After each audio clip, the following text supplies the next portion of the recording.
முன்னாள் நிதித்துறை அமைச்சர் கிட்டத்தட்ட ஒரு 70 விழுக்காடு அவர் சொல்கிறது சரி. சரியா கரெக்டாக தான் பேசியிருக்காரு. என்னன்னா நடிகர் டைரக்டர் சவுந்தரராஜன் வந்து போவார், வேட்டி கட்டின்னு போவார், வெள்ளையே சொல்லிமா ரோட்டில் கூட ஒருத்தர் வருவார், பேக்கெட்லேருந்து கை விட்டு எடுத்து ஒரு பேப்பர் அவங்ககிட்ட கொடுப்பாரு, படின்வார். இதில் ஒன்றுமே இல்லை, வெள்ளையார் இதுன்னுவார். அதில் ஒன்றும் இல்லைன்னு எனக்கு தெரியும், அதை கீழே போட்டுரு அப்படின்னு சொல்லிட்டு இவர் பாட்டுன்னு நடந்து போவார். ஆமாம், 2.5 லட்சம் கோடி கடன் இருக்குன்னு முன்னாடி பேசியாச்சா? ஈபியில் 2.5 லட்சம் கோடி இருக்குன்னு தெரியுமா? தெரியும். பஸ்ஸில் வந்து 50,000 கோடி இப்போ பஸ்ஸு துறைக்கு கடன் இருக்குன்னு தெரியுமா? இது ஒரு 2.5 லட்சம், ஒரு 50,000 சேர்த்தா 3 லட்சமா? 10 லட்சம் ஆல்ரெடி கடன் இருக்குன்னு தெரியுதா? தேர்தலுக்கு முன்னாடி இதுதானே பிரச்சாரம் பண்ணீங்க. தாவேக்காக்கு இதை சரி செய்வதற்கு ஒரு அற்புதமான வாய்ப்பு. அவங்க வந்து பார்த்து பயந்து புலம்புறதுக்கெல்லாம் ஒன்றும் கிடையாது. இதுக்கு தானே ஆசைப்பட்டீங்க. மகாராஷ்டிரத்தில் 35,000 கோடி தள்ளுபடி, ₹1 ₹2. நீங்கள் எவ்வளோ தள்ளுபடி பண்ணியிருக்கீங்க? முக்கி இன்னைக்கு கடைசியாக விவசாயிகள்லாம் பேசி போராட்டம் வருது, கெட்ட பேர் வருது தெரிஞ்ச உடனே இருந்தீங்க. 75,000 உயர்த்திட்டாரு பாருங்க. 75,000 வச்சுக்கிட்டு கிட்டத்தட்ட வந்து ஒரு விஷயத்தை வந்து தள்ளி போடுவதற்கு உண்டான முயற்சி மக்கள் மனசுல ஒரு விஷயத்தை பதிவு செய்கிறாரோ. எங்கடா காசு இல்லை, அது திமுக கொடுத்துட்டு போனது. அண்ணா திமுக 100 யூனிட் கரண்ட் கொடுத்துச்சு. மக்களுக்கு என்ன பயன்? இந்த வெள்ளை அறிக்கையால மக்களுக்கு எதனா ஒரு பயன்? அமைச்சர் வில்சன் சொல்லட்டும், மரிய வில்சன் ஐயா சொல்லட்டும், நான் ஏது பண விகிதாச்சாரம், வட்டியினுடைய தன்மை, இது இங்கே போட்டால் அங்கே வரும், என்ன இதெல்லாம் தெரியும். சப்ஜெக்ட் தெரியும், இவருக்கு தெரியாதா? தெரிஞ்ச மாதிரி தெரில. சப்ஜெக்ட் தெரிஞ்சா எனக்கு பேச வேண்டியதுன்னா அதுக்கு காசு எல்லாம் போட்டு உங்களுக்கு முன்னாடி இருந்தார் பாருங்க ஐயா மூர்த்தியை, மொத்தமாக சுரண்டின்னு போயிட்டாரு. எல்லாத்தையும் ஏற்றி விட்டாச்சு. இதெல்லாம் இன்னமும் ஏற்றணுமா?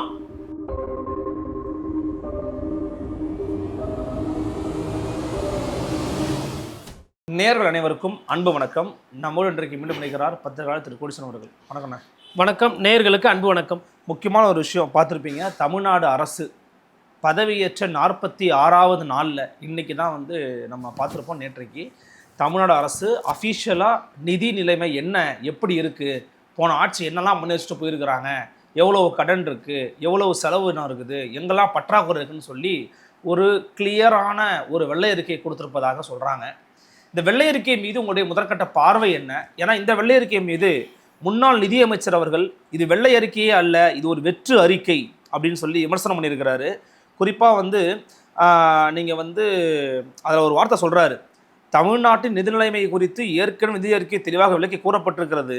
ஆனால் வானவேடிக்கை வாக்குறுதிகளை அள்ளித்தளித்து மக்களை ஏமாற்றி பொறுப்பிற்கு வந்துள்ள இந்த அரசு தன் நிர்வாக திறமையின்மையாலும் ஆழம் தெரியாமல் காலை விட்டு அளித்த வாக்குறுதி நிறைவேற்ற முடியாததனாலும் புஸ்வானமாக மாறிவிட்டதை மறைக்க ஹைப்பேற்று ஒரு அறிக்கையை வெளியிட்டிருக்கிறது. அதுவும் ஃப்ளாப் ஆகிவிட்டதுன்னு பேசியிருக்கிறாரு. ஏன்னா எதிர்க்கட்சி விமர்சனத்தை நம்ம பேசி ஆகணும், அதனால அவங்கள்ட்ட சொன்னேன். ஒரு பத்திரிகையாளராக உங்களுடைய பார்வை என்ன, எப்படி பார்க்குறீங்க நீங்கள்? முன்னாள் நிதித்துறை அமைச்சர் கிட்டத்தட்ட ஒரு 70 விழுக்காடு அவர் சொல்கிறது சரி. சரியா கரெக்டாக தான் பேசியிருக்காரு. என்னன்னா சக்திக்கு மீறின வாக்குறுதிகளை வந்து தாவேக்கா கொடுத்துருக்கு. என்ன சக்திக்கு மீறின வாக்குறுதி அப்படின்னா, ஒரு 6 சிலிண்டர் தர்றது வருஷத்துக்கு, 2,500 பணம், பிறந்த குழந்தைகளுக்கு வந்து தங்கம், அப்புறமா தாய்மாமன் சீரு, அதுக்கப்புறமா வந்து அண்ணன் சீரு, அதுக்கப்புறமா அதாவது குழந்தையாக இருந்து பார்க்கும்போது தாய்மாமாவுக்கு கிடைக்கிற சீரு, அக்காவாக இருந்து தங்கச்சியாக இருந்தால் பார்த்தா அண்ணன் சீரு, எப்படி வேணால் வச்சுக்கலாம். அதை கொடுத்தா சரி. அப்போது அதை தாண்டி வந்து விவசாயிகளுக்கு கடன் முழுமையாக எடுத்து, அப்போது வாய்க்கு வந்ததெல்லாம் சொல்லிட்டாங்க. அப்போ குறைந்தபட்ச அரசியல் புரிதல் இருக்கா இல்லையா அப்படின்ற ஒரு கேள்வி வருது ஃபஸ்ட்டு. அப்போ சரி, அரசியல் புரிதல் இல்லை, செய்யணும்னு மனசு இருக்குது, ஆசை இருக்குது, சொல்லிட்டோம், இப்போ என்ன பண்ணுறது அப்படின்னா, இப்போ வருவாயை பெருக்கணும், அதற்கேற்ற விஷயங்கள் அதெல்லாம் நேற்று வந்து இன்னும் டீட்டெயிலாக சொல்லலை, பழைய கதையே சொல்லிட்டு இருக்காங்க. அப்போது தங்கம் தென்னரசு ஐயா சொல்கிறதுல வந்துட்டு 70 விழுக்காடு உண்மை இருக்குது. அது கிட்டத்தட்ட வந்து உண்மையிலே சொல்லப்போனால் அது வெற்று அறிக்கை தாங்க. ஏன் அப்படின்னா, இப்போது ஐயா சவுந்தரராஜன், நான் வேறு ஒரு காணொலியில் கூட கொஞ்ச நேரத்துக்கு முன்னாடி சொன்னேன், நடிகர் டைரக்டர் சவுந்தரராஜன் வந்து போவார், வேட்டி கட்டின்னு போவார், வெள்ளையே சொல்லிமா ரோட்டில் கூட ஒருத்தர் வருவார், பேக்கெட்லேருந்து கை விட்டு எடுத்து ஒருத்தர் பேப்பர் அவங்ககிட்ட கொடுப்பாரு, படின்வார். இதில் ஒன்றுமே இல்லை, வெள்ளையார் இதுன்னுவார். அதில் ஒன்றும் இல்லைன்னு எனக்கு தெரியும், அதை கீழே போட்டுரு அப்படின்னு சொல்லிட்டு இவர் பாட்டுன்னு நடந்து போவார். ஆமாம். இப்போ கிட்டத்தட்ட இப்போ நம்ம இந்த வெள்ளை அறிக்கைகள் கொடுக்குறாங்க இல்லைங்களா, இந்த வெள்ளை அறிக்கை வந்து 10 பைசா ஜனங்களுக்கு அதனால பிரயோஜனம் கிடையாது. இவ்வளோ நாள் செலவு பண்ணி இவ்வளோ நேரம் உழைச்சி ஐஏஎஸ் ஆஃபீஸர்ஸ்லாம் உள்ளே உட்கார வச்சு பண்ணால் இப்படி சொன்னீங்கன்னா என்னென்ன அர்த்தம்? இல்லை, இப்போ சரி வெள்ளை அறிக்கை வந்துச்சு, இதனால் ஓட்டு போட்ட மக்களுக்கு இன்னும் நாங்கள் பாருங்க எப்படி திமுக அலங்கோல ஆட்சி பண்ணி வச்சுட்டு போயிருக்குன்னு பாருங்க அப்படின்னு எக்ஸ்பிளைன் பண்ணுறாரு, எடுத்துக்கலாம்ல. இது ஆல்ரெடி 10 லட்சம் கோடி கடன் இருக்குன்னு முன்னாடி பேசியாச்சா? ஈபியில் 2.5 லட்சம் கோடி இருக்குன்னு தெரியுமா? தெரியும். பஸ்ஸில் 50,000 கோடி பஸ்ஸு துறைக்கு கடன் இருக்குன்னு தெரியுமா? இது ஒரு 2.5 லட்சம், ஒரு 50,000 சேர்த்தா 3 லட்சமா? 10 லட்சம் ஆல்ரெடி கடன் இருக்குன்னு தெரியுதா? தேர்தலுக்கு முன்னாடி இதுதானே பிரச்சாரம் பண்ணீங்க. இல்லை இதெல்லாம் உங்களுக்கு தெரியும், நீங்கள் யாருக்கு தெரியுமான்னு கேட்குறீங்க. இல்லை யாருக்கோ தெரிய வேண்டியவங்களுக்கு தெரியுமா? நிறைய பேர் சொன்னீங்களே மாற்றம் கீட்டுறோம் எல்லாம். கடன் அதே தான்.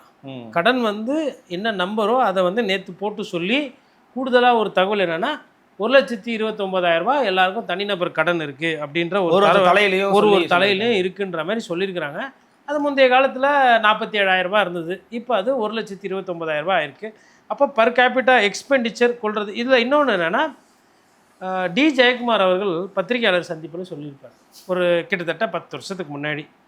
அரசு ஊழியர்கள் சம்பளத்தை ஏற்றிக்கிறாங்க 100 ரூபாய் அரசாங்கத்துக்கு வருதுன்னா 65 ரூபாய் சம்பளம் குத்தே போயிடுது. பென்ஷனு வட்டி சம்பளம் குத்தே 65,000 ரூபாய் போயிடுது. அதுக்கப்புறம் மெயின்டெனன்ஸு அது இது லொட்டு லொஸ்க்குன்னு போயிடுச்சுன்னா மிச்சம் 25 ரூபாய் தான் செலவு பண்ணுறதுக்கே இருக்குது. இதில் எங்கேருந்து கொடுக்குறதுன்னு சொல்லியிருப்பார். கிட்டத்தட்ட அந்த 25ன்றது இன்றைக்கி 18ஆக குறைஞ்சிருக்கு.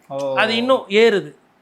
அப்போது இப்போ இன்றைக்கி இருக்கிற நிலைமை பற்றி பார்த்தீங்கன்னா கிட்டத்தட்ட நமக்கு 100 ரூபா வந்தால் 145 ரூபா செலவுன்றாங்க. வருவாய்க்கு மீறி 45 ரூபா செலவாகுது. இது எப்படின்னு எடப்பாடி பழனிசாமி கிட்ட கேட்டபோது என்ன சொன்னாங்கன்னா, மத்திய அரசுக்கிட்ட நான் பணம் எக்ஸ்ட்ரா கேட்டு வாங்குவேன். அவர் சொன்னது எனக்கு தெரியும் இது பற்றாக்குறைன்னு. நான் போய் இந்த பற்றாக்குறையை போக்குறதுக்கு மத்திய அரசுக்கிட்டேருந்து எக்ஸ்ட்ரா பணம் வாங்கிட்டு வருவேன். அது என்னால் முடியும், கூட்டணியில் இருக்கேன். 1. 2வது வருவாயை பெருக்கிறதுக்கு எதனா வேலை பண்ணணும். ஏன்னா கரோனா காலத்தில் வருமானமே வராதப்ப 2019 கோவிட் எண்டு, 2020 2021 கிட்டத்தட்ட 1.5 வருஷம் வருமானமே இல்லாமல் நாங்கள் ஆட்சி செஞ்சுருக்கிறோம். அப்போ கூட இந்த அளவுக்கு கடன் இல்லை அப்படின்னு சொல்லி அவர் முன்னாடி பேசியிருக்காரு. அதாவது திமுக அரசை குறை சொல்லி அதற்கு தீர்வுகள்லாம் சொல்லி பண்ணார். இப்போ அதோடு இன்றைக்கி ஒப்பிடும்போது இன்றைக்கி கரோனா கிடையாது, பண மதிப்பீடு கிடையாது, இன்றைக்கி வேறு எதுவும் பெரிய இயற்கை சீற்றம் எதுவுமே கிடையாது. இன்றைக்கி என்ன கேட்டால் தாவேக்காக்கு இதை சரி செய்வதற்கு ஒரு அற்புதமான வாய்ப்பு.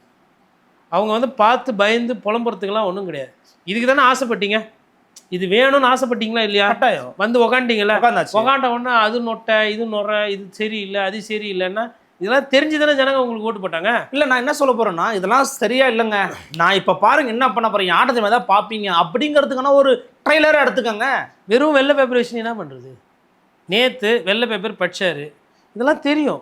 100 ரூபா வருமானம் வந்தால் 145 ரூபா செலவாகுதுன்ற அரசு அதிகாரிகளுக்கு தெரியும், ஓட்டு போட்ட மக்களுக்கு தெரியாது. இப்போ நேற்று பயிர்க்கடன் இவ்வளோ செலவாகுது இவ்வளோலாம் நேற்று பேசியிருக்கிறீங்க. மகாராஷ்டிரத்தில் 35,000 கோடி தள்ளுபடி, 1 ரூபா 2 ரூபாயில். நீங்கள் எவ்வளோ தள்ளுபடி பண்ணியிருக்கீங்க? முக்கி இன்றைக்கி கடைசியாக விவசாயிகள்லாம் பேசி போராட்டம் வருது கெட்ட பேர் வருதுன்னு தெரிஞ்ச இருந்தீங்க. 75,000 உயர்த்திட்டாரு பாருங்க. 75,000 ரூபாய் வச்சுக்கிட்டு சொல்லு காப்பாற்றணுமா இல்லையா? என்ன சொன்னீங்க? முழுவதுமாக ரத்து தானே பேசினீங்க. அப்புறம் ஏன் அதை பண்ணலை? இப்போ 13 லட்சம் கோடி இருக்குது. இப்போ விவசாயிக்கு கடன் ரத்து பண்ணுறதுனால இன்னும் ஒரு 10,000 கோடி ஏறும். வேறு திட்டம் வேறு எதனா அரசுக்கிட்டேருந்து வர வேண்டியது பாக்கி இதெல்லாம். நான் என்ன சந்தேகப்படுறேன்னா நேற்று சொல்லியிருக்கிறது ஒரு காலதாமதம் பண்ணுறதுக்கு ஒரு வாய்ப்பு. கிட்டத்தட்ட ஒரு விஷயத்தை தள்ளி போடுவதற்கு உண்டான முயற்சி மக்கள் மனசில் ஒரு பதிவு செய்கிறாரோ. என்கிட்ட காசு இல்லை. இப்போ வீட்டில் இப்போ ஒருத்தர் சும்மா நம்ம உறவினர் ஒருத்தர் பணம் கேட்டுனேங்கிறாரு. ஒரு லெவலுக்கு மேலே டென்ஷன் ஆனால் என்ன பண்ணுவீங்க? ஜோபிகளை கை விட்டு வடிவேல் இப்படி காட்டுவார் தெரியுமா, எங்கன்னா ஒன்றும் இல்லைன்னு. அதுதான் இந்த வெள்ளை அறிக்கை. யாரும் எதுவும் கேட்கக்கூடாது, அதான் சொல்கிறாங்களே 6 மாதத்துக்கு எதுவும் கேட்காதீங்க. இப்போ தான் வந்துருக்கிறார். அதுக்கெல்லாம் ஒரு ஸ்டெப்பு தான் இந்த வெள்ளை அறிக்கை. மேபி இந்த 6 மாதம் எக்ஸ்டெண்ட் ஆகுன்ற எண்ணம் உங்களுக்கு வருதா? இப்போது நேற்று சொன்னதில் இருந்து நேற்று சொன்னதெல்லாம் வச்சு பார்க்கும்போது பார்த்தா 6 மாதன்றதில் ஒரு 2 வருஷத்துக்கு ஒன்றுமே கிடைக்காதுன்ற மாதிரி தான் தோணுது. அவங்களோட முழு நோக்கம் என்பது, தாவேக்காவோட முழு நோக்கம் என்பது அரசியல் பற்றி தான் இருக்க தவிர்த்து மக்களை பற்றி சுத்தமாக கிடையாது. நேற்று வெள்ளை அறிக்கை அதுதான் காட்டுகிறது. எப்படி சொல்கிறீங்கண்ணா?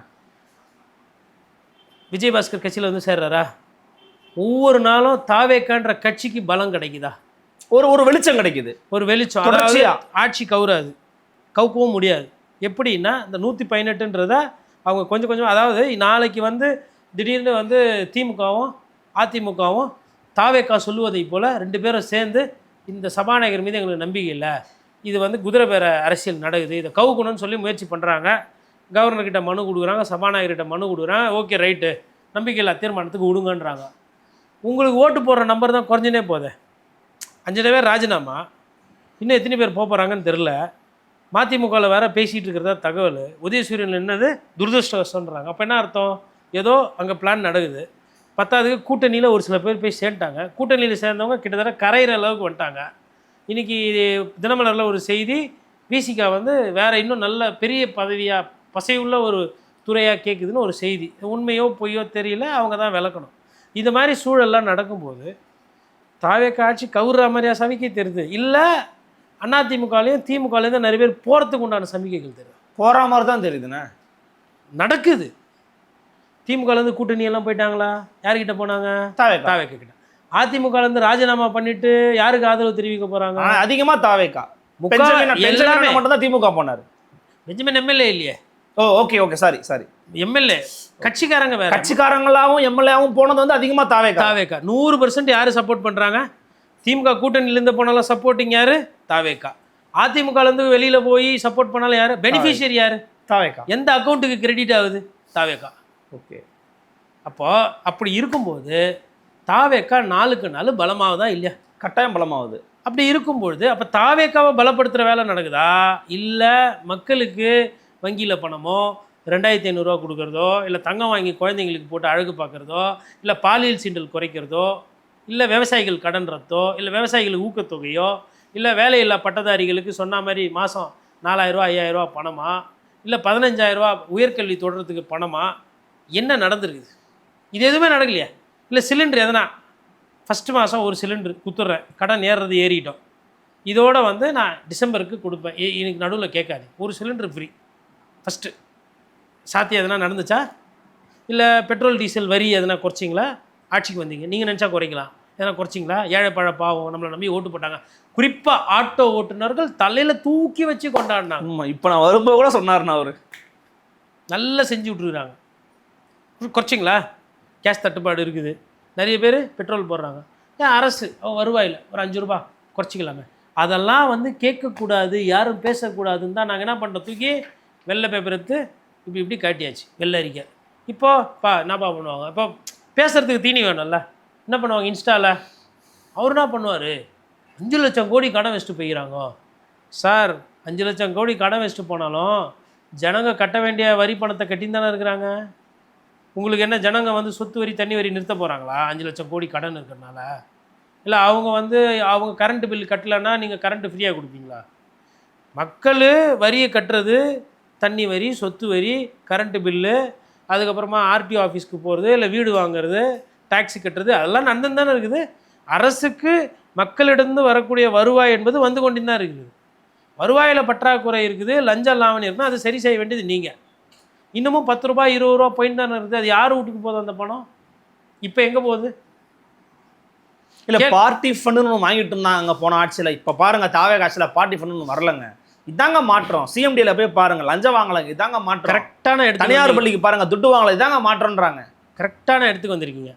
நான் பேசுறது ஓட்டு போட்ட பொதுமக்களுக்கு என்ன வந்ததுன்னு கேட்குறேன். அவங்க சொன்னதா நீங்கள் என்ன சொல்கிறீங்க? Party fund. ஏங்க பார்ட்டியை நடத்துங்க, இல்லை நடத்தாமல் போங்க, அது உங்கள் பிரச்சனை. அந்த கட்சியிலேருந்து நீங்கள் எடுங்க, ஆளை எடுக்காமல் போங்க, அந்த எம்எல்ஏ வரட்டும், உங்கள் கூட நட்பு பாராட்டும், உங்கள் சோப்பா இறங்க, அது உங்கள் பிரச்சனை. ஓட்டு போட்ட மக்களுக்கு இப்போ என்ன ஒரு 1000 பஸ் வாங்கி விட்ருக்கீங்களா? இப்போ இந்த வந்து ஒரு மாதத்தில் சொல்லிக்கிற மாதிரி ஒரு பெரிய திட்டம் எதனா ஒன்று சொல்லுங்கள் பார்க்கலாம். ஒன்றே ஒன்று தான் சூப்பரான திட்டம். நீங்கள் ஃபஸ்ட்டு நீங்கள் சொல்லுங்கள். எனக்கு எனக்கு யோசித்து பார்க்கும்போது அவங்க சொன்னதை செஞ்சது சிங்கப்பெண் அடிப்படை தான். நான் சூப்பர் சிக்ஸர்லாம் சொன்னார், அதெல்லாம் இன்னும் வரல. அதெல்லாம் சிங்கப்பெண் வந்து பெருமைப்படுற மாதிரி இருக்கா? இல்லை, அவர் அறிவிச்சது நேற்று டைம்ஸ் ஆஃப் இந்தியா பத்திரிகை பார்த்ததுக்கப்புறமா சிங்கப்பெண் சிறப்பாக செயல்படுற மாதிரி சிறப்பாக செயல்படுதுன்னு சொல்லலை. அவர் அறிவிச்சதை கொண்டு வந்துருக்கிறத ஒன்று தான், சிங்கப்பெண் தான் கொண்டு வேறு எதுவும் ஒன்றும் இல்லையே பெருசாக. சிங்கப்பெண் சொன்னார். அதுக்கப்புறமா வந்து இது சொன்னார், 200 யூனிட் ஃப்ரீ கரண்ட். அப்புறம் இன்னொன்று ஏதோ ஒன்று சொன்னார். சரியா? அந்த இலவச பேருந்து பேருந்து தான் போயிட்டு தான் இருக்குது, அது இயல்பாக போயிட்டு தான். எதுவும் ஞாபகமே இல்லையா? 3 கையெழுத்து மறந்து போச்சா? ஆனால் ஃபஸ்ட்டு திட்டம் சிறப்பான திட்டம் செயல்படுத்திட்டாங்க. 200 யூனிட் ஃப்ரீ. உனக்கு என்ன 200 யூனிட் உனக்கு கொடு, கரண்ட்டே இல்லாமல் பண்ணிட்டாச்சு. மொத்தமாக ஃப்ரீ, லைன் இருக்கும், கரண்ட் வராது. அதுக்கு காரணமும் திமுக தாங்க. அதாவது இல்லைங்க, பார்த்தீங்க மின்சார துறை எவ்வளோ பாழ்படுத்தி சீரழித்து சின்னாபின்னமாக்கி வச்சுருக்காங்கன்றார் அமைச்சர். சரி, அதனால தானே உங்களுக்கு ஓட்டு போட்டாங்க. ஒரு மாதத்தில் என்ன பண்ணீங்க நீங்கள்? ஒரு மாதத்தில் கேபிள் பழசாக இருக்குது. கண்டுபிடிச்சது என்ன? நேற்று கூட ரிவ்யூ பண்ணியிருக்கார் முதல்வர். அப்போ முதல்வர்கிட்ட சொல்லி கேபிள் பழசாக இருக்குது, டிரான்ஸ்ஃபார்மர்லாம் பழசாகி போச்சு, 15,028 பேரும் அதை வேலைக்கு எடுக்க போகிறாரு. அதுக்கு ஆமாம் எப்போ? சைனாவில் அவங்களுக்கெல்லாம் நம்ம அளவுக்கு மூக்கு கூட நீட்டு கிடையாது, நம்ம அளவுக்கு ஹைட்டு கிடையாது, ஆனால் ஒயிட்டு. கடலில்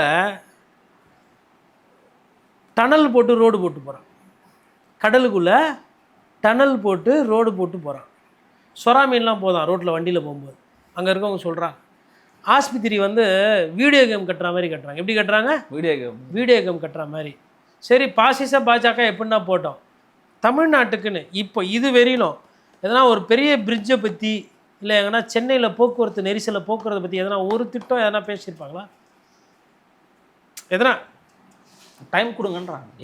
நீங்கள் எதை கேளுங்க, இப்போ தான் வந்திருக்கோம், ஒரு மாதம் ஆயிருக்கு, டைம் கொடுங்க, வி வில் டூ. நான் என்ன சொல்கிறேன்னா பேசு பொருள் தான் நான் கேட்டேன். ஓகே, ஐடியா என்னன்னு கேட்குறீங்க? இப்போ ஒரு வேளை எனக்கு ஒரு வாய்ப்பு இருந்ததுன்னா விஜய் சார்கிட்ட கையெழுத்து கும்பிட்டு பெருசாலாம் எதுவும் வேணாம், இந்த கோயம்பேடு பஸ் ஸ்டாண்டை திருப்பிடுங்க, அங்கே போய் ஏறுறவங்க ஏறிக்கிட்டோம், கிளம்பாக்கம் போகிறவங்க போயிட்டோம், மாதவரத்தில் போய் ஏறுறவங்க ஏறிக்கிட்டோம், தாம்பரத்தில் இரும்புலியூர் தாண்டி ஏறுறவங்க ஏறிக்கிட்டோம், பெருங்குளத்தூரில் பிரச்சனை இல்லை. கிளாம்பாக்கத்தில் எல்லா பேருந்தையும் டைவெர்ட் பண்ணதில் பாதி பேருந்துன்னா கோயம்பேடில் விட்டுருங்க அப்படின்ட்டுனா கோயம்பேடில் ஏறி அவங்க பாட்டுன்னு எங்கே போய் சேரணுமோ சேர்ந்துருவாங்க. வீட்டிலேருந்து கோயம்பேடுக்கு ஒரு பஸ்ஸு, கோயம்பேடுலேருந்து கிளாம்பாக்கத்துக்கு ஒரு பஸ்ஸு, கிளாம்பாக்கத்துலேருந்து போகிற ஊர் திருச்சியோ தருமபுரியோ அது ஊருக்கு வெளியில் ஒரு பஸ்ஸு, அதுக்கப்புறம் அந்த பஸ்ஸில் இறங்கி ஊருக்குள்ளே போகிறதுக்கு ஒரு ஆட்டோ. என்னது இது? இதுதான் வளர்ச்சியா? அப்போது உங்களுக்கு தெரில தானே சப்ஜெக்டு. ஏன்னா அந்த கிளாம்பாக்கம் பஸ்ஸுனால எவ்வளோ ஜனங்க பாதிக்கப்படுறாங்கன்றது நம்ம தொடர்ந்து பேசிக்கிட்டு. திமுக ஆட்சியில் அது தப்பு பண்ணியிருக்கிறாங்க. அதேமாதிரி திருச்சிக்கு வெளியில் எல்லாமே என்ன பண்ணுறதுன்னா பஸ் ஸ்டாண்டை தூக்கி வெளில போகிறது, பஸ் ஸ்டாண்டு பக்கத்தில் லே அவுட்டை ப்ரமோட் பண்ணுறது. இது நடக்குதா இல்லையா? போக்குவரத்து நெரிசல் இருக்குது நகரத்தில். நீங்கள் அதுக்கு பஸ்ஸு எக்ஸ்ட்ராவாக வாங்கி விட்டு பஸ்ஸில் விலை கம்மியாக கொடுக்கலாம், இலவசம் கூட கொடுக்கணும்னு இல்லை, கம்மியாக கூட கொடுக்கலாம். அப்படி பண்ணாவே நிறைய பேர் பஸ்ஸுக்கு போவாங்களே. கரெக்டாக. என்னன்னா போன ஆட்சியில் திமுகவோட சிவசங்கர் ஐயாவே சொல்லும்போது ஒரு வளர்ச்சி திட்டம் வந்துச்சுன்னா சில பேர் பாதிக்கப்படுவாங்க, அது ஒன்றும் பண்ண முடியாது. பணம் காட்டணும்னா சில பேர் பாதிக்க தான் படுவாங்க. அது மாதிரி இது இப்போதைக்கு உங்களுக்கு பாதிப்பாக தெரியும், ஃப்யூச்சரில் உங்களுக்கு ரொம்ப பெருசாக தெரியும் அப்படிங்கிறாங்க. அப்போவே அவங்க சரி, நான் என்ன கேட்குறேன்னா அது எப்படி அது அமைச்சர் பெருமக்கள், அது அதிமுகவில் இருந்தாலும் சரி, திமுகவில் இருந்தாலும் சரி, இல்லை இப்போ தாவேக்காவில் இருந்தாலும் சரி, நீங்களாம் பாதிக்கவே பட மாட்டீங்க, பொதுமக்களே தான் பாதிக்கப்படுறாங்க. ஏன் பொதுமக்களே தான் பாதிக்கப்படணுமா? நீங்கள் யாரா ஒரு அமைச்சரோட ஒரு இடம் விஜயகாந்த் அவர்களை தவிர்த்து, ஆனால் அவர் இடம் கோயம்பேடு பஸ் ஸ்டாப்போட போயிடுச்சு.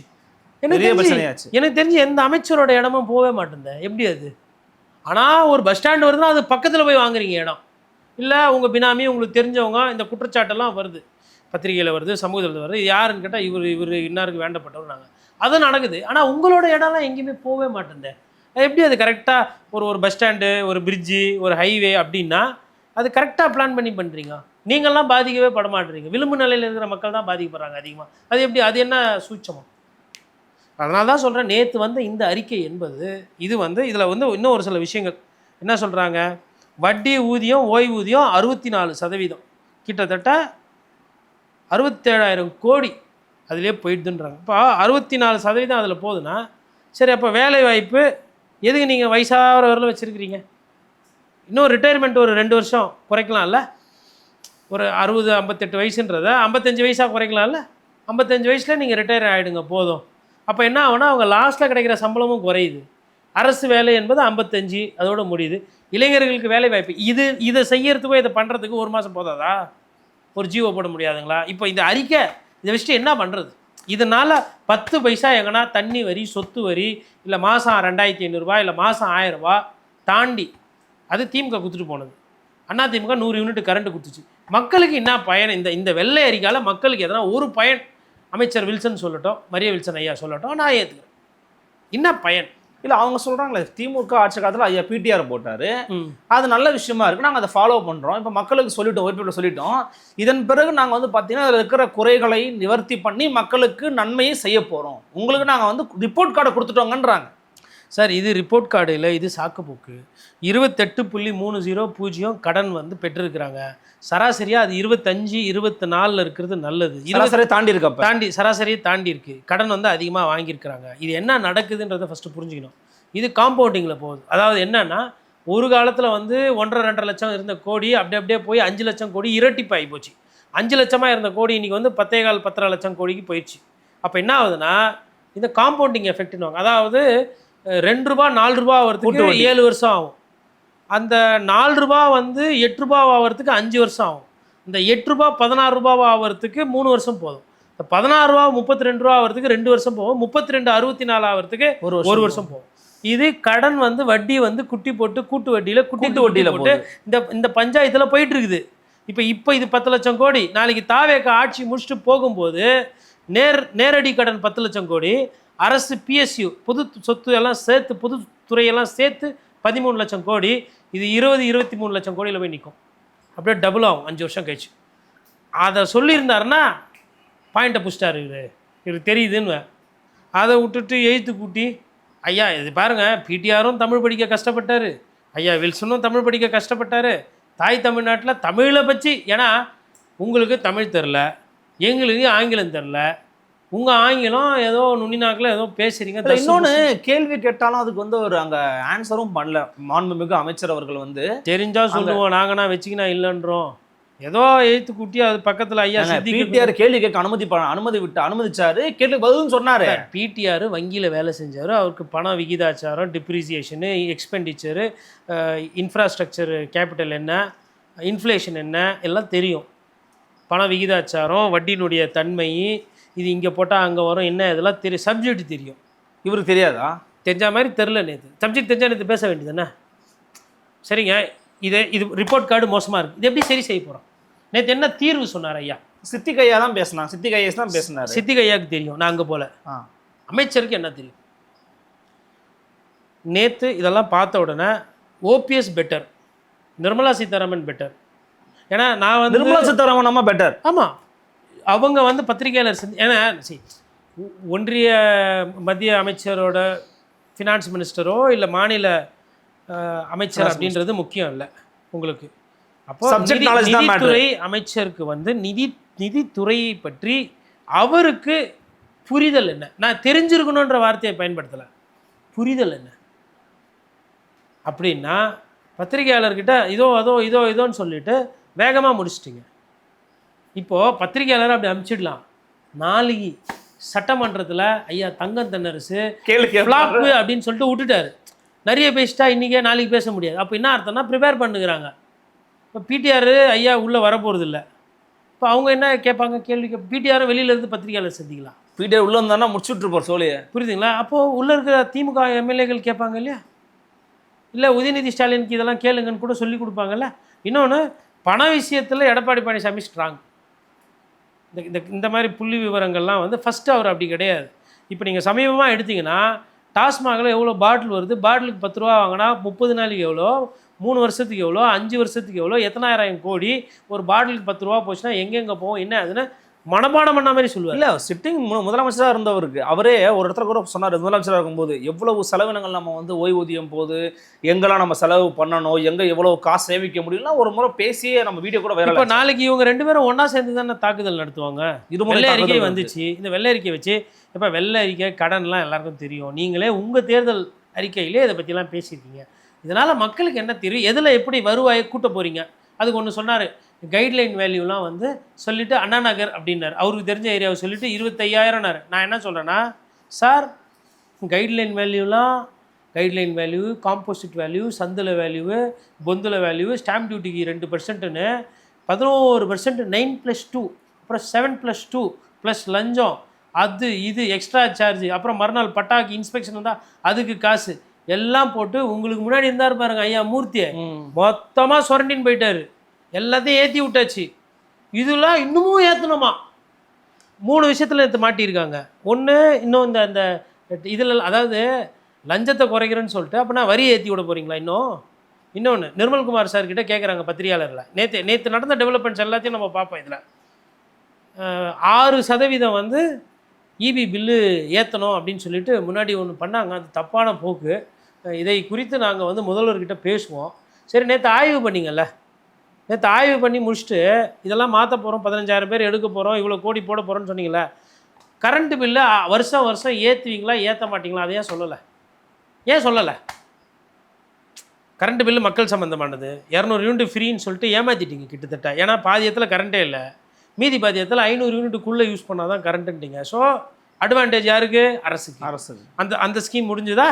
சரி, இப்போ வருஷம் 6% கரண்ட் விலை ஏறும்னு சொல்லி போட்டுக்குது. அதை இம்ப்ளிமெண்ட் பண்ண போகிறீங்களா இல்லையான்னு கேட்டால், கேட்ட கேள்விக்கு பதில் இல்லாமல் நாங்கள் அது மக்கள் பாதிக்கப்படுறாங்க. நாங்கள் அமைச்சர் வந்து நான் முதல்வர்கிட்ட அது கீசி அப்படி இப்படின்னு போயிட்டார். கேள்வி ஒன்று தான், ஐயா ஏற்ற போகிறீங்களா இறக்க போகிறீங்களா? சரி, இறக்கலனாலும் பரவாயில்ல, ஐயா ஏற்றாமல் அப்படியே இருப்பீங்களா? ஏன்னா இன்றைக்கி நம்ம பேசுகிற நேரத்தில் மக்கள் பார்த்துக்கிட்டு இருக்கிறாங்க. கரண்ட்டு பில்லு எல்லாருக்கும் ஏறுது, கொடுமையாக ஏறுது. ஏன் ஏறுது? கரண்ட்டே இல்லாமல் இவ்வளோ ஏறுதுன்னா அடுத்த வருஷம் கரண்ட்டு குத்தா அப்போ எவ்வளோ ஏறும்? ஐயோயோ கரண்ட்டு வேணாம், கரண்ட்டு பில் பயங்கரமாக வருதுன்ற அளவுக்கு மக்கள் தள்ளப்படுவாங்க. சார் 6%னா 5 வருஷத்தில் 30%. ஸ்ட்ரைட்டாக பார்த்தா இப்போ 100 ரூபா வருதுன்னா அடுத்த வருஷம் அது 106. 106ல் 6 112 போகாது, 114 போகும். 114ல் 6ன்னும் போது அது இன்னும் அதிகமாக 26 போகும், அந்த மாதிரி எங்கேயோ போகும். அது வந்து அப்படியே ஏறிக்கிட்டே போகும். இதை பண்ணதும் இல்லாமல் நான் கேட்குறேன், 6% எங்களுக்கு வருமானம் ஏறிச்சா? இல்லை வருமானம் ஏற்றத்துக்கு நீங்கள் எதனா அரசு பண்ணீங்களா? இதை வந்து ஏதோ தாவேக அரசு வந்தோடனே இதெல்லாம் கேட்குறேன்றது புதுசாக பார்க்குறவங்க தப்பாக நினைக்க வேணாம். இதை நான் ரொம்ப நாளாக திமுக ஆட்சியிலும் கேட்டிருக்கீங்க, மத்திய அரசுக்கு எதிர்த்தும் கேட்டிருக்கேன், பிஜேபிக்கிட்டையும் கேட்டிருக்கேன். சுங்கவரி ஏற்றியப்பா 10% 15% ஏற்றின்னு போகிறீங்களா? 5% எங்களுக்குன்னா தக்காளியில் கூட விலை கிடைக்குதா, வெங்காயத்தில் கூட விலை கிடைக்குதா, வெள்ளைப்பூண்டில் கூட விலை கிடைக்குதா, எந்த விலை கூட கிடைக்குதுன்னு சொல்லிட்டு இந்த மாதிரி போகிற வண்டிகள்லாம் நீங்கள் லாரிக்கு ஏற்றுறீங்கன்னு சொல்லி கேட்குறோம். அப்போ அதே கேள்வி தான் இங்கே. அப்போது பணத்தை பற்றின பெரிய புரிதல் இல்லாமல் நேற்று ஒப்புக்கு சப்பாவா அப்படின்னு சொல்லிட்டு அப்புறம் ஜிஎஸ்டி தமிழ்நாட்டில் மிகவும் குறைவு, அப்புறம் இன்னொன்று சொல்கிறாங்க இது வந்து அட்மினிஸ்ட்ரேட்டிவ் கொலாப்ஸ்ன்றாங்க. சரி, அட்மினிஸ்ட்ரேட்டிவ் கொலாப்ஸ் தெரியுது. அட்மினிஸ்ட்ரேட்டிவை சரி செய்யறதுக்கு எந்தெந்த துறையில் எப்படி சரி செஞ்சு எவ்வளோ? இப்போ உதாரணத்துக்கு டாஸ்மாகில் 10 ரூபா வாங்கலை, நாங்கள் இன்னும் 2 மாதத்தில் டாஸ்மாகில் விலை ஏற்ற போகிறோம். பாட்டிலுக்கு 20 ரூபா வாங்க போகிறதுல விலை ஏற்ற போகிறோம். அப்போ பாட்டிலுக்கு 20 ரூபா வாங்கினோன்னா எங்களுக்கு இவ்வளோ லட்சம் கோடி பாட்டில் விற்கிது, இவ்வளோ காசு எங்களுக்கு கூட வருது, இந்த காசை தூக்கி நாங்கள் போட போகிறோம். அதில் வர காசில் வந்து நாங்கள் இந்த 6% கரண்ட் விலை ஏற்ற மாட்டோம்னு சொல்லியிருந்தாருன்னா சூப்பர். இன்னொன்று, நிறைய பேர் வந்து கைட்லைன் வேல்யூவை விட குறைச்சி காட்டுறாங்க. அவங்களையும் குறைச்சி காட்டி அவங்களும் ஏமாற்றி பணத்தையும் சரி கட்டாமல் இது வேணாம், இது செட் ஆகலை.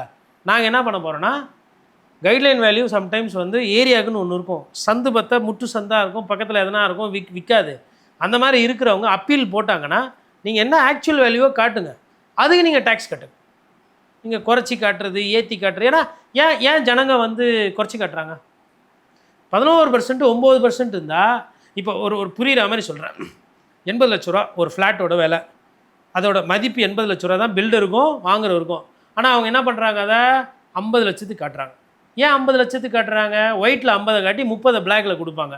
ஏன்னா நான் 80 லட்சத்துக்கு காட்டினா 80 லட்சத்துக்கு நான் 9% இல்லை 11% கட்டணும். நான் அதை விட்டுட்டு நீ 80 காட்டிக்க, எனக்கு 6% கொடு, ஆனால் 80 காட்டு அப்படின்னா கருப்பு பணம் குறையும். கரெக்ட். அட்லீஸ்ட்டு வாங்குறவங்க சொல்லுவார், சார் நான் இன்றைக்கி 50 காட்டிட்டு நாளைக்கு விற்கும் போது எனக்கு 70 தான் சார் போவோம், நான் இப்போயே நான் 80 காட்டிக்கிறேன், நான் 80க்கு வாங்கிட்டு நாளைக்கு நான் 90 ரூபாய் கூட விற்பேன். 90. அதாவது இந்த பணம் ஏமாத்து சிஸ்டம் அட்மினிஸ்ட்ரேட்டிவ் கொலாப்ஸ். இதை யார் நேற்று அமைச்சர் விளக்கம் பண்ணியிருக்கணும்ல. நான் ஒண்டினா நிதித்துறைக்கு ஃபஸ்ட்டாக வந்திருக்கிறேன், ஒரு பத்திரிகையாளர், நானும் உட்காந்து ஹோம்ஒர்க் பண்ணுறேன்ல. இப்போ 80 லட்சம் ஃப்ளாட்டை 50 லட்சம் காட்டி 30 லட்சம் பிளாக்கில் கொடுத்து பண்ணிட்டாங்க. அப்போ 50 லட்சத்துக்கு என்ன 9%?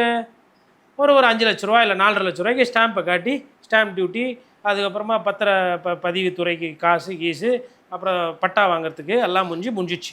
இப்போ இதே 80 லட்சத்தில் 6%னாலும் அது மேபி இதை விட கூட வரும். ஏன்னா 80 லட்சத்துக்கு 6%.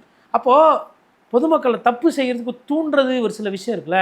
இதை பற்றி நேற்று எதுனா பேசுனீங்களா? பேசலை. 2 இன்னொன்று, இந்த பில்ஃபிரேஜ்னு சொன்னாங்க, அதாவது நிறைய இதெல்லாம் நடக்குது தவறுகள். அப்போ நேற்று நிறைய விஷயங்கள் நடந்திருக்கு. பிடபிள்யூடி துறையிலையும் மீட்டிங் நடந்திருக்கு.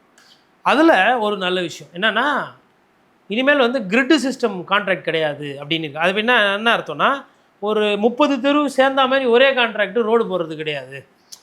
அந்தந்த இடத்துல அந்தந்த கான்ட்ராக்டுக்குன்னு அது உண்மையிலே ஊழலை குறைக்கும். சிறு சிறு கான்ட்ராக்டர் பிழைப்பாங்க.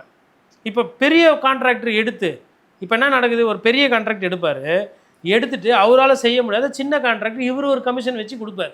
சின்ன கான்ட்ராக்டர் ஒரு கமிஷன் வச்சு இவருக்கு பியாஃபில் மறைமுகமாக செய்வார்.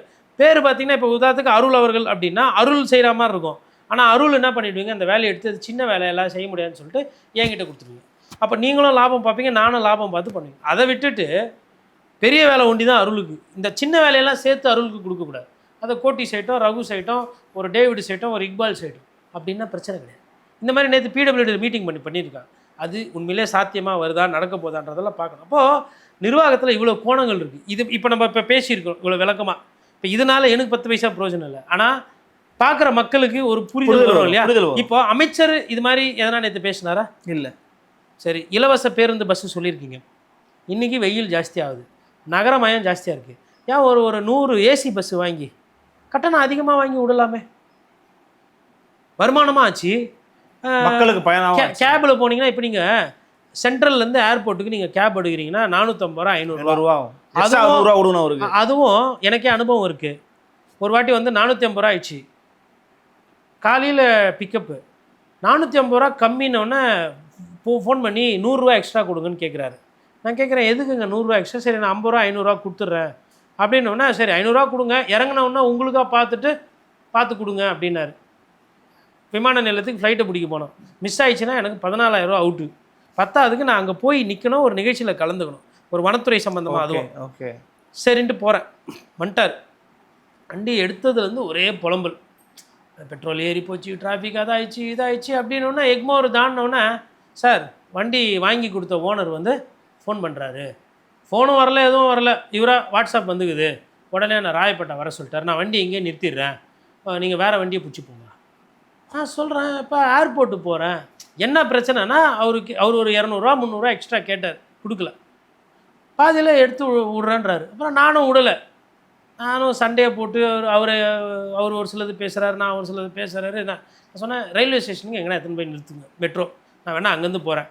எனக்கு வந்து வாதம் பண்ணுறதை விட சொல்யூஷன் தேவை. உன்னோட குணாதிசயம் எனக்கு பிடிக்கல, அருவருப்பாக இருக்குது உங்க கூட. அதாவது ஒருத்தனோட விமான நிலையத்துக்கு போகிறேன்னு தெரிஞ்ச உடனே, அவசரத்தில் போகிறேன்னு தெரிஞ்ச உடனே அந்த உழைப்பை விட அதிகமாக பணம் சுரண்ட நினைக்கிற அந்த தன்மையை வந்து எதிர்க்கிறதுக்கு சண்டை போகிறதுக்கு எனக்கு 100% தெம்பு திராணி இருக்குது. ஆனால் என்கிட்ட நேரம் இல்லை. கரெக்டாக சொன்னீங்க. இதே சாதாரண ஆளாக இருந்தால் நான் என்ன பண்ணுவேன், வண்டியை விட்டு சாவி எடுத்து என் ஜோபியில் போட்டுட்டு உங்கள் வண்டி சாவியை நான் எடுத்துட்டேன், நான் திருடேன், போலீஸ்க்கு ஃபோன் பண்ணுங்கள், போலீஸ் வரட்டும், வழக்கு பதிவு பண்ணிட்டோம். நான் என்ன பண்ணேன், உங்கள் வண்டி சாவியை எடுத்துட்டேன். நீங்கள் என்ன பண்ணீங்க, நான் வண்டியை விட்டு இறங்கு, வெளில நீயா இறங்குறியா இல்லை கைத்தை பிடிச்சி தள்ளுறேன்ற நீ பேசுகிற. நான் இறங்க முடியாதுன்றேன். நான் இறங்கிட்டு காவல்துறை வர கேஸ் கொடுக்குறேன். நானும் நீ என் மேலே கேஸ் கொடு, நான் கோர்ட்டுக்கு போகலாம், 2 பேரும் கன்சியூமர் கோர்ட் வலிச்சிருப்பேன். ஆனால் போனோம், இறங்கிட்டு அப்புறமா என்ன பண்ணாலும் சென்ட்ரலில் எடுத்துன்னு போய் விட்டுட்டு ஒரே இது. அப்புறம் நான் ஃப்ளைட்டை பிடிக்கணும்னு சொல்லிட்டு மெட்ரோவில் போய் வேகமாக போனேன். இப்போது அதே ஒரு பஸ் ஆப்ஷன் இருக்குது அப்படின்னா என்ன பண்ணுவாங்க நிறைய பேர். இப்போ இன்றைக்கி மெட்ரோ ட்ரெயின் வந்தவொன்னா நிறைய பேர் வந்து ஏர்போர்ட்டுக்கு ட்ரெயினில் போகிறாங்க. இந்த தலைவலியே வேணாம், ரோதனையே வேணாம். அப்போ பஸ் ஆப்ஷன் ஒன்று கொடுத்தா எல்லா இடத்துலையுமே ட்ரெயின் ஓடுது இல்லை இல்லாதவங்களுக்கு. அப்போது இதெல்லாம் இந்த 1 மாதத்தில் இந்த சிந்தனை வந்திருக்காதா? பஸ்ஸு ஒரு 100 பஸ்ஸு ஏசி பஸ் வாங்கி விடணுன்னா எவ்வளோ ஆகும்னு நினைக்கிறீங்க? சுமாரா ஒரு 1 லட்சம் கோடிகள்லாம். ஒரு அதிகாரிக்கிட்ட கேட்டேன், 1000 கோடி வச்சா அந்த திட்டம் அப்படி பண்ணலான்றாரு. 1000 கோடிக்கு ஒரு ஒரு 50 பஸ்ஸு இல்லை 100 பஸ்ஸு கூட நீங்கள் இன்ஸ்டால்மெண்ட்டில் வாங்கி பட்டையை கிளப்பியிருக்கலான்ற. சென்னைக்கு ஒரு 30 பஸ்ஸுங்க, திருச்சிக்கு ஒரு 10 பஸ்ஸு, மதுரைக்கு ஒரு 10 பஸ்ஸு, கோயம்புத்தூருக்கு ஒரு 15 பஸ்ஸு ஏசி பஸ். வருமானம் வந்துச்சா ஓட்டுங்க, இல்லையா நிறுத்தி வைங்க, லாங் டிஸ்டன்ஸ் கட்டிங்க. தீபாவளி பொங்கலுக்கு டபுள் சார்ஜ் வாங்கிக்கோங்க, ஓம்னி பஸ்ஸோட போட்டி போடுங்க. அரசாங்கம் வந்து நான் என்ன கேட்குறேன், அரசு பஸ்ஸு நிர்வாகம் நோஞ்சாங்கோழி மாதிரி இருக்கணும்னு யார் சொன்னது? 50,000 கோடி கடனில் இருக்கணும்னு யார் சொன்னது? நேற்று வெள்ளை அறிக்கை பேசுனீங்களா? இப்போ நான் பேசுகிறேன், இதெல்லாம் சட்டமன்றத்தில் எதிரொலிக்குமா, இல்லை முதலமைச்சர் பேசுவாரா அப்படின்னா ரைட்டு. இதுவரையிலும் சிந்தனை வரலையே. மக்களுக்கு சேவை செய்யணுன்ற சிந்தனை வராமல் விஜயபாஸ்கர் வருவாரா, அப்புறமா வந்து கடம்பூர் ராஜு வருவாரா, அதுக்கப்புறமா வந்து அம்பாசமுத்திரம் எம்எல்ஏ வந்துட்டாரா, மரகதம் குமரவேல் வந்துட்டாங்களா, இது அரசியல் தானே பண்ணிட்டு இருக்கீங்க பொழுதுக்கும். இதனால் இப்போ உங்கள் ஆட்சி கௌரவ போகிறது இல்லை, இன்னமும் திருப்பி திருப்பி இதையே தானே பண்ணிட்டு இருக்கீங்க. அப்போ மக்கள்கிட்ட உங்களோட நோக்கம், மக்கள்கிட்ட உங்களோட பார்வை எப்போ வரும்? அதான் வெள்ளரிக்கை மீது உங்களுக்கு உங்களுடைய கணிப்பு அப்படிங்கிறது மக்களை இந்த திட்டங்கள்லாம் நடக்க தாமதமாகுங்க அப்படின்னு சொல்வதற்கான ஒரு முன் திட்டமாக தான் நீங்கள் பார்க்குறீங்க. ஆமாம், இது வந்து ஒரு எக்ஸ்கியூஸ், ஒரு லேம் எக்ஸ்கியூஸ். இது மாதிரி கடன் இருக்குது, 28% கடன் கொடுக்கறதுக்கு தயாராகிறாங்க, நாளைக்கு நீங்கள் கடன் கேட்டாலும் கொடுப்பாங்க. கடன் வாங்கி கடன் வட்டியை தாண்டி பொருளாதாரத்தை ஈட்டி மீட்டெடுத்து கொடுத்தீங்கன்னா சபா சரியான ஆட்சி. அதிமுகவை திமுக குறை சொல்லிச்சு, திமுகவை அதிமுக குறை சொல்லிச்சு, தாவேக்கா திமுக அதிமுக குறை சொல்லிட்டு உட்காந்து இருக்கிறது என்ன ஆச்சு? என்ன மாற்றம்? பொருளாதாரத்தை எதை வச்சு மீட்டெடுக்க போகிறீங்க? எப்படி மீட்டெடுக்க போகிறீங்க? திட்டம் என்ன? செயலாக்கு திட்டம் என்ன? தாவேக்கா ஆட்சி வந்தோன்னா 10 ரூபா ஜனங்களுக்கு காசு மிச்சமாச்சு, 10 ரூபா கூட வருமானம் வந்துச்சுன்னா சபாஸ் சரியான ஆட்சி. இலவசமும் சொல்லிட்டு அதையும் கொடுக்க முடியாமல், இதையும் செய்ய முடியாமல், கரண்ட்டும் கொடுக்க முடியாமல், பாலியல் சீண்டிலையும் தடுக்க முடியாமல், தெரில, இதான் போயிட்டு இருக்குது. பார்ப்போம் என்ன பண்ண போகிறாங்க, பார்ப்போம். வெள்ளை அறிக்கை குறித்தான உங்களுடைய பார்வையில் ரொம்ப நீட்டாக ஆழமான விஷயங்களோட வந்து மக்களுக்காக கொடுத்துருக்குறீங்க. மக்கள் என்ன சொல்கிறாங்கன்னு பொறுத்திருந்து பார்க்கலாம். மிக்க நன்றி. நன்றி.